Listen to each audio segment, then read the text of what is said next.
Let's look at the advantages and disadvantages of CAATS. We shall start with the advantages of computer-based audit.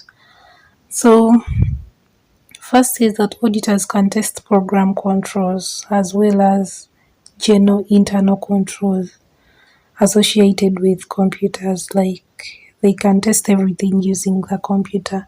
Then auditors can test a greater number of items more quickly and accurately than in the manual audit, compared to when they're doing it like using their hands or using papers and all that.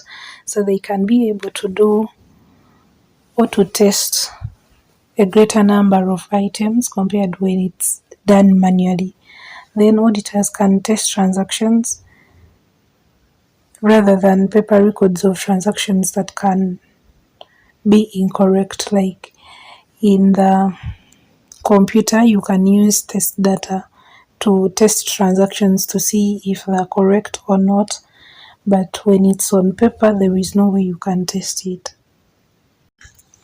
Another advantage is that CAATS are cost effective in the long run if they do not change the system, because you will incur costs once. Then results can be compared with those from manual audit tests and then increase audit assurance. Then the disadvantages of CAATS. First is setting up the software needed for CAATS can be time consuming because it can't be done in just hours, and then it is expensive because you will have to buy the software, then pay the personnel and all that, then require IT training of audit staff. Like after setting up the software, you have to train the audit staff on how it operates. Then not all client systems will be compatible with the software used with CAATS, and some will require specialized software. So you will come up with your software and it's not that it will work on every client's computer system.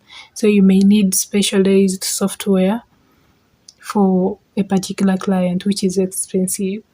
Then there is a risk that live client data is corrupted and lost during the use of CAATS.